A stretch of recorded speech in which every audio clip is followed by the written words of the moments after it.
everyone, my name is Olivia Harris and today I'm going to be talking about my essay, Civil Rights After the 1960s, and whether the laws that were created actually ended inequality in the United States. Even though legislation officially ended segregation, inequality was not fully eliminated. Instead, it still exists today in different forms, especially through the criminal justice system and economic inequality. Segregation and civil rights laws. Before the civil rights movement, segregation was enforced by the government. It separated people based on race in schools, restaurants, transportation, and many public places. Laws were called Jim Crow laws, and they were unfair because they were designed to make African Americans feel inferior. Even though other minority groups also faced discrimination, African Americans experienced it in a very structured and legal way. The Civil Rights Act helped end segregation in public spaces like schools and libraries.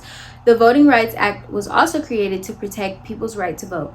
These were major steps forward. However, even with these laws, inequality did not fully disappear. Instead, it became less obvious and more hidden in systems like justice and economics. So first, let's talk about criminal justice inequality. One of the clearest examples of inequality today is in our justice system. A major example of this is police brutality. For example, the murder of George Floyd in 2020. He was killed during an arrest where an officer kneeled on his neck for over 9 minutes. The video went viral and led to worldwide protests. This case showed how deeply violence affects communities, and it's especially bad when the officers are not held accountable. In fact, research shows that from 2013 to 2022, 98% of police killings did not result in officers being charged, according to Mapping Police Violence. Another issue is unequal legal representation in the United States. People with more money can afford better lawyers, while others that don't have as much money have to rely on overworked public defenders. This creates unfair outcomes in courts because income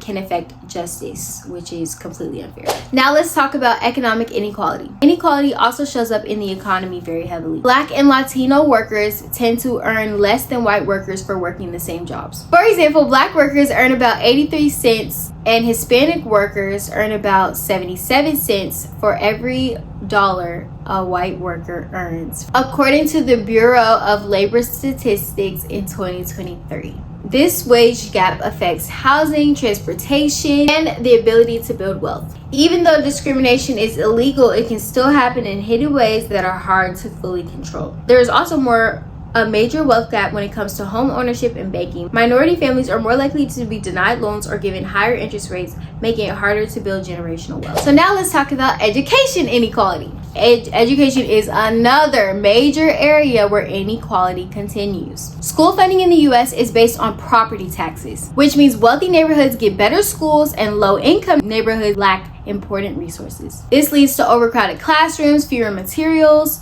and less experienced teachers in low-income schools. According to the Economic Policy Institute in 2019, high poverty districts spent about $4,000 less per student than they should have, while wealthier districts spent about $5,700 more. This is according to the Economic Policy Institute in 2025. This difference affects students' futures. When students don't receive a strong education, they're less likely to graduate and less likely to pursue high-paying jobs later on or attend college.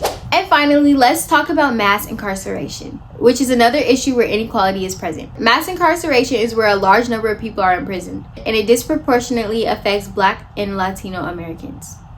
Studies show that nearly 48.9% of Black men are arrested by age 23 compared to 37.9% of white men. This is according to Petit in 2018. There are also sentencing differences. Black individuals often receive longer sentences than white individuals for similar crimes. For example, Black men receive sentences about 6.8% longer on average for similar offenses. This is according to the U.S. Sentencing Commission in 2023. These patterns create long-term effects like fewer job opportunities, housing challenges, and family instability. In conclusion, even though civil rights laws created major progress, it didn't fully eliminate inequality. Today, inequality still exists in the criminal justice system through police brutality and sentencing differences. It exists in the economy through wage gaps and wealth inequality.